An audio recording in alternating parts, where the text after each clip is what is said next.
जय हिंद मेरे प्यारे साथियों, कैसे हैं आप लोग। आई होप कि आप लोग अच्छे होंगे। तो आइए आज हम लोग इस वीडियो में आयनिक बंधन को सीखने वाले हैं। आयनिक बंधन कैसे बनाता है, कैसे ये बंधन बनाता है, आयनिक बंधन कैसे बनता है, आयनिक बंधन क्या है और इसमें इलेक्ट्रॉन के स्थानांतरण कैसे होता है, बॉन्ड कैसे बनाता है, ये सभी टॉपिकों का क्लियर हम लोग इसी वीडियो में करने वाले हैं। देखिए आपके सामने लिखा हुआ है आयनिक बंधन का डेफिनेशन।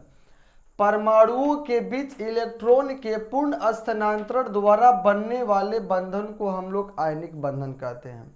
यानी जो परमाणु होते हैं, परमाणु में इलेक्ट्रॉन होते हैं, तो वो अष्टक पूरा करने के लिए या तो अपने इलेक्ट्रॉन को त्याग करेंगे या तो इलेक्ट्रॉन को ग्रहण करेंगे, या कभी कभी वो साझा भी करते हैं, साझेदारी करते हैं। तो साझेदारी करते हैं तो उसमें सहसंयोजक बंधन बनता है। उस पर भी वीडियो सेपरेट वीडियो पड़ा हुआ है, लिंक डिस्क्रिप्शन में जरूर देखिएगा। जो साझेदारी करता है वो सहसंयोजक बंधन बनाता है, और लेकिन जो इलेक्ट्रॉन के स्थानांतरण करता है यानी अपना इलेक्ट्रॉन किसी दूसरे को दे करके बॉन्ड बना लेगा, उसी को क्या कहा जाता है, आयनिक बॉन्ड कहा जाता है। यानी अपना इलेक्ट्रॉन दूसरे को दे करके, दूसरे परमाणु को दे करके जब बॉन्ड बना ले, उसी को हम लोग क्या कहते हैं, आयनिक बॉन्ड कहते हैं। थोड़ा ध्यान से समझिएगा एक एग्जाम्पल, और बहुत सारा एग्जाम्पल को समझने वाले। पहले एक छोटा सा एग्जाम्पल आपको समझाते हैं जो कि पॉपुलर एग्जाम्पल है। आप लोग सोडियम क्लोराइड NaCl के तो कभी नाम सुने ही होंगे, सुने हैं कि नहीं सुने हैं। तो इस पे देखो, सोडियम पे प्लस चार्ज होता है और क्लोरीन पर क्या होता है, माइनस चार्ज होता है। कैसे आपको समझाते हैं। सोडियम का परमाणु संख्या क्या होता है, 11। 11 का इलेक्ट्रॉनिक विन्यास करेंगे तो 2, 8 और 1। देखो ये सोडियम अपना अष्टक पूरा करने के लिए एक इलेक्ट्रॉन को ये क्या करेगा, त्याग कर देगा, एक इलेक्ट्रॉन को त्याग करेगा।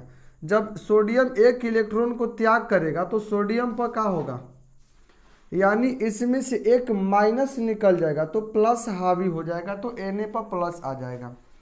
और यानी बोल सकते इस तरह भी, सोडियम का संयोजकता क्या है, 1 है। यानी एक अपने इलेक्ट्रॉन को ये त्याग करता है।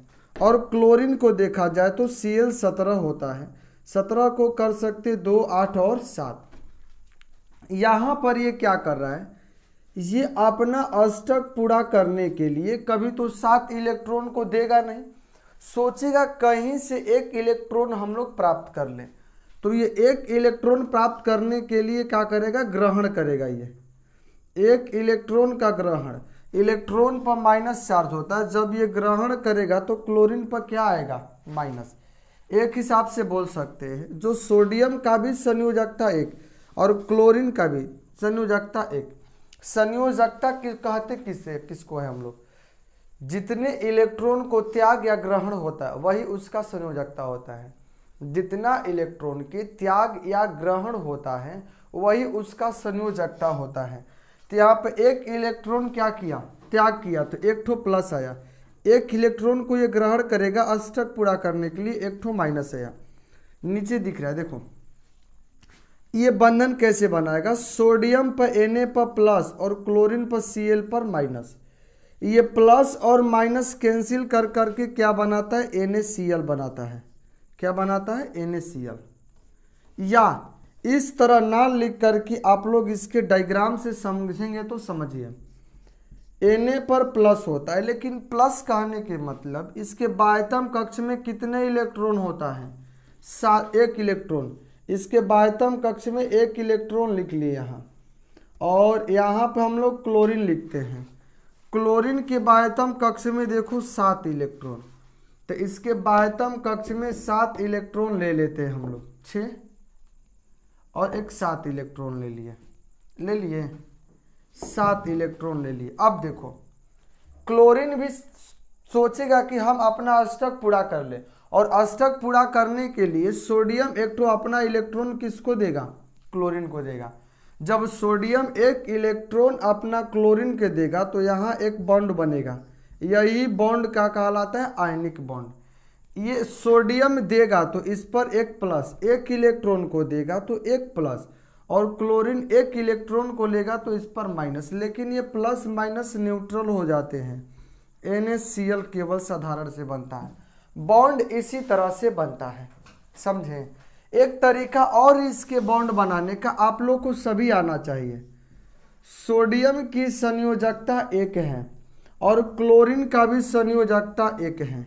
हम लोग क्रॉस करके लिखते हैं, एक जाएगा इस सोडियम पर, एक जाएगा इस क्लोरीन पर, तो Na एक भी लिख सकते हैं, Cl1, लेकिन 1 को नहीं लिखा जाता, यही समझा जाता है NaCl, समझे।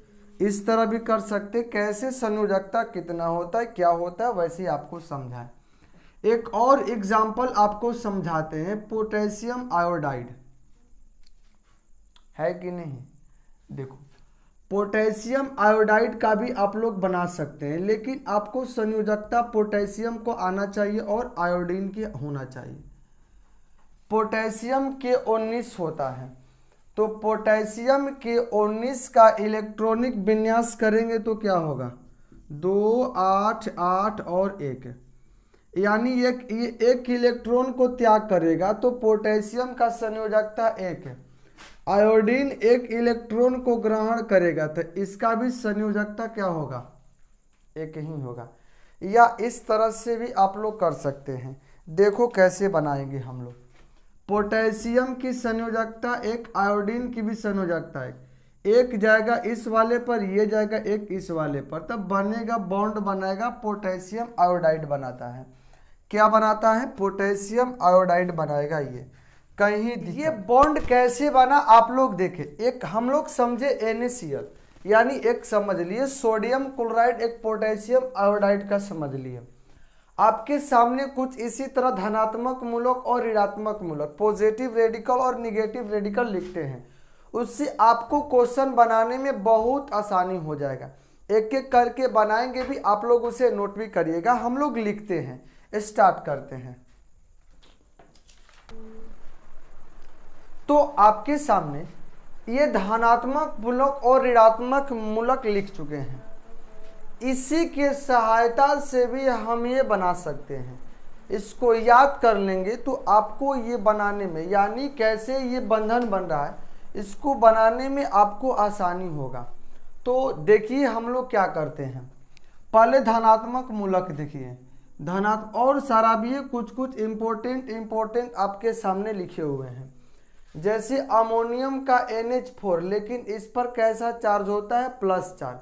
प्लस चार्ज कहने का मतलब NH4 में एक इलेक्ट्रॉन का क्या हुआ है, कमी है। और जब एक इलेक्ट्रॉन की कमी तो मतलब क्या होगा, प्लस। अगर अधिक होगा इलेक्ट्रॉन तो इलेक्ट्रॉन पे माइनस चार्ज होता है, माइनस चार्ज होने के मतलब उस पर माइनस आएगा। देखिए अमोनियम को NH4 प्लस बोलते हैं, क्यूप्रस Cu प्लस होता है, जो Cu प्लस होता है उसको क्यूप्रस भी बोलते हैं। ये नामकरण करने में भी आसानी होगा आपको। क्यूप्रिक, जब उसी का 2 प्लस यानी जब 2 संयोजकता होता है तो उसको क्यूप्रिक बोलते हैं, और जब केवल एक ही संयोजकता हो तो उसको क्यूप्रस बोलेंगे। फेरस Fe26, इसका भी संयोजकता 2 होता है। क्रोमियम का भी संयोजकता 3 होता है, 3 इलेक्ट्रॉन को त्याग करता है। फेरिक, जो फेरिक होता है, फेरस का भी 3 गो होता है। सोडियम का 1 होता है, सोडियम Na+, सोडियम 1 इलेक्ट्रॉन को त्याग करता है, इसलिए इस पर 1 आया। पोटेशियम भी 1 का त्याग करता है। मैग्नीशियम 2 इलेक्ट्रॉन को त्याग करता है, इसलिए इस पर 2 प्लस आया है। और जिंक भी 2 करता है, इसलिए 2 माइनस आया है। ये ऋणात्मक मूलक है। क्लोराइड को Cl- 1 इलेक्ट्रॉन को ये ग्रहण करता है। ऑक्साइड 2 इलेक्ट्रॉन को ग्रहण करता है, तो 2 माइनस है। ब्रोमाइड भी 1 इलेक्ट्रॉन को ग्रहण करता है, 1 माइनस है। हाइड्राइड H को बोलते हैं हाइड्राइड, तो H माइनस इस पर 1 इलेक्ट्रॉन को ग्रहण करेगा द्विष्टक पूरा करने के लिए। आयोडाइड का भी 1 इलेक्ट्रॉन का ग्रहण होता है। हाइड्रा ऑक्साइड, OH को हम लोग हाइड्रा ऑक्साइड बोलते हैं, और OH पे कैसा चार्ज होता है, माइनस चार्ज होता है। नाइट्राइट को NO3, जहां भी NO3 देखिएगा आप लोग क्या बोलेंगे, उसको नाइट्राइट है। HCO3 जहां भी देखिएगा उसको बाइकार्बोनेट बोलते हैं। क्या बोलते हैं, बाइकार्बोनेट। CO3 2+ को कार्बोनेट ही बोला जाता है, CO3 को कार्बोनेट बोलते हैं। लेकिन ये तो था धनात्मक मूलक और ऋणात्मक मूलक।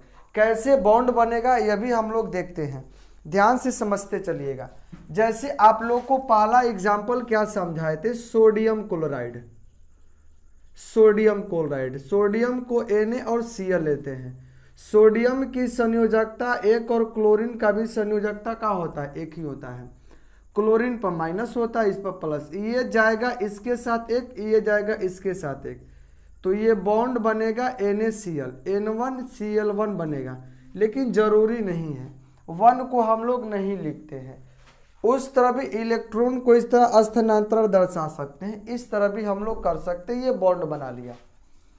दूसरा एग्जाम्पल समझिए, MgCl2। देखो इसको बारीकी से समझा देते हैं। जैसे पहले समझाए थे उस तरह भी बना लेंगे और इस तरह भी बना लेंगे। देखो मैग्नीशियम की परमाणु संख्या 12 होता है, तो 2 8 2, इसके बाह्यतम कक्ष में 2 इलेक्ट्रॉन, ये 2 इलेक्ट्रॉन है, तो अपने इलेक्ट्रॉन को त्याग करेगा अष्टक पूरा करने के लिए। क्लोरीन को ले लेते, Cl17 होता है, तो 2 8 7। देखो मैग्नीशियम 2 इलेक्ट्रॉन को त्याग करेगा, क्लोरीन की क्षमता ही है 1 इलेक्ट्रॉन ग्रहण करने का। तो देखो ना यहाँ 2 क्लोरीन आ गया, आया कि नहीं आया, समझाते हैं। देखो मैग्नीशियम के बाह्यतम कक्ष में 2 इलेक्ट्रॉन, क्लोरीन के बाह्यतम कक्ष में 7 इलेक्ट्रॉन। देखो इसमें 6 इलेक्ट्रॉन, इसमें भी 7 इलेक्ट्रॉन, 7 इलेक्ट्रॉन इसमें भी, 7 इलेक्ट्रॉन इसमें भी, तो 1 इलेक्ट्रॉन ये इसको देगा, 1 इलेक्ट्रॉन इसको देगा। तो क्लोरीन 2 गो आ रहा है, तो MgCl2 लिखते हैं हम लोग। इस तरह भी से भी कर सकते हैं, या इसी को देखो मैग्नीशियम और क्लोरीन लेते हैं। मैग्नीशियम की संयोजकता 2 होता है, क्लोरीन का 1, तो 1 जाएगा इस पर, क्रॉस करेंगे, क्लोरीन जाएगा इस पर, तो क्या बन जाएगा, Mg का 1, Cl पर 2 आएगा, 1 को नहीं लिखते, MgCl2 बना। समझे, इसे आप लोग नोट करिए। और भी आगे का एग्जाम्पल, बहुत सारा एग्जाम्पल हम लोग समझ रहे हैं, इसे आप लोग नोट कर ले, इसे हम मिटाने जा रहे हैं। समझे, नोट कर ले, आपको काम आएगा। 2 एग्जाम्पल हम लोग समझे, जैसे और समझो, कैल्शियम क्लोराइड CaCl2, तो CaCl2 का भी हम लोग उसी तरह से कर सकते हैं। ये तीसरा एग्जाम्पल है। देखो कैल्शियम, कैल्शियम दिख रहा है कहीं, इसमें नहीं है, कोई बात नहीं। कैल्शियम का क्या होता है, Ca20 होता है कि नहीं होता है। 20 का इलेक्ट्रॉनिक विन्यास करेंगे, 2 8 8 2। इसके बाह्यतम कक्ष में कितने इलेक्ट्रॉन, 2 इलेक्ट्रॉन है, तो 2 इलेक्ट्रॉन इसके बाह्यतम कक्ष में कर लिए। क्लोरीन के अभी निकालें, 7 इलेक्ट्रॉन होता है। एगो और क्लोरीन लेते, 2 2 4 2 6 1 7, 1 इलेक्ट्रॉन इस पर जाएगा और 1 इलेक्ट्रॉन इस पर आएगा, तो बंधन बनेगा CaCl2। या इसी को कर सकते हैं, Ca का 2 है और क्लोरीन का 1 है, 1 जाएगा Ca पर, 2 जाएगा इस पर, तो क्या बनेगा, CaCl2 बॉन्ड बनाएगा ये। समझे, उसी प्रकार से चौथा शॉर्टकट बनाएंगे, CuCl, कॉपर है और क्लोरीन है, क्लोरीन का भी 1 ग्रहण करेगा, और ये कॉपर के बाह्यतम कक्ष में 1 इलेक्ट्रॉन रहता है, तो 1 देगा तो बना लेगा। इसको क्यूप्रिक क्लोराइड भी बोलते, देखो Cu को क्यूप्रस बोलते हैं, Cl को क्लोराइड बोलते हैं, क्यूप्रस क्लोराइड भी बोल सकते हैं। इसको कैल्शियम क्लोराइड बोलेंगे। आज CuCl है तो Cu को कॉपर, और कॉपर 1 संयोजकता है तो क्यूप्रस होगा, तो इसको क्या बोलेंगे, क्यूप्रस क्लोराइड। क्यूप्रस क्लोराइड, इसका नाम क्या है, क्यूप्रस क्लोराइड। कॉपर का संयोजकता 1, क्लोरीन का भी 1, 1 जाएगा इस पर, 1 जाएगा इस पर, तो CuCl बनाएगा। अगला समझते हैं, अगला क्या ले ले आपको एग्जाम्पल, हाँ CuCl2 ले लेते हैं। देखो यानी 2 क्लोरीन, 2 क्लोरीन कब होगा, जब कॉपर की 2 संयोजकता होगा, तो इसको Cu का संयोजकता 2 है, क्लोरीन का संयोजकता 1 है, ये समझो। क्लोरीन की, कॉपर की संयोजकता 2 है, और जब 2 प्लस हो, जब 2 संयोजकता हो, तो उसको क्यूप्रिक बोलते हैं। इसका नाम क्यूप्रिक क्लोराइड भी हम लोग बोल सकते हैं। क्या बोलेंगे, क्यूप्रिक क्लोराइड, क्यूप्रिक क्लोराइड बोलेंगे। तो ये अपना देगा इसको, ये देगा अपना इसको, तो क्या बनेगा CuCl2 बन जाएगा ये, समझे। और एक एग्जाम्पल लिख लेते हैं NaHCO3, देखो इसे सोडियम बाइकार्बोनेट, Na को क्या बोलते हैं हम लोग, सोडियम, Na को सोडियम, और HCO3 को क्या बोलते हैं, कार्बोनेट, बाइकार्बोनेट। इसका नाम क्या होगा, सोडियम बाइकार्बोनेट। इसका नाम क्या होगा, सोडियम बाइकार्बोनेट। इसको खाने वाला सोडा भी बोलते हैं। जो घरों में खाने के लिए सोडा का यूज किया था यही सोडियम बाइकार्बोनेट होता है। अग्निशामक यंत्र देखे हैं, अग्निशामक यंत्र में भी सोडियम बाइकार्बोनेट का यूज होता है। देखो Na का संयोजकता 1 है तो 1 लिखेंगे, HCO3 की संयोजकता कितना है, 3 है, देखो नहीं वो 1 है। देखो HCO3 पर 1 माइनस है, इसका संयोजकता 1 है, ये जाएगा इस पर, ये जाएगा इस पर, तो क्या बनेगा NaHCO3। इसी तरह से भी आप लोग कई सारा एग्जाम्पल भी बना सकते हैं। इसके सहायता से आप लोग इसे जरूर नोट कर लें, याद कर लेंगे तो आपको बनाने में, आयनिक बंधन को समझने में आसानी होगी, समझे। आप लोग इसे समझ लीजिएगा, ध्यान दीजिए। और भी देते हैं आपको, कमेंट बॉक्स में कमेंट करिएगा बना है कि नहीं बना। सोडियम नाइट्रेट NaNO3 का करना है, ये आप लोग कमेंट बॉक्स में करिएगा। और आपको हम क्या दे दें, यही एक बना करके आप लोग दिखाइएगा, सोडियम NaNO3 का कैसे होगा, समझे। तो आई होप कि आपको ये वीडियो समझ में आया होगा। वीडियो समझ में आया तो कैसा लगा आपको वीडियो, कमेंट बॉक्स में कमेंट करना ना भूलें, और दोस्तों के पास भी शेयर करें। चैनल को लाइक एवं चैनल को सब्सक्राइब एवं वीडियो को लाइक जरूर करने। मिलते हैं नेक्स्ट वीडियो में। जय हिंद, जय भारत।